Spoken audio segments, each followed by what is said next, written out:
Здравейте, на мен ми викат Майк, аз съм техничар човек, дълги години се занимавах с програмиране, после се занимавах с мениджмънт и най-куриозното нещо е, че докато смятах, че съм добър в това да определя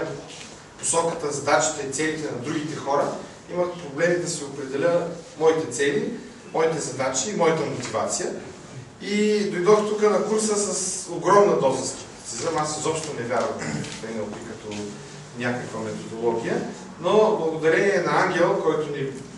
прекара през всичките тези интересни техники и модели, благодарение на всички колеги, с които бяхме заедно и станахме добри приятели, смятам, че постигнах невероятни резултати в това да умея да мотивирам себе си, да разбирам по-добре себе си и другите хора. Аз съм живия пример за това как човек може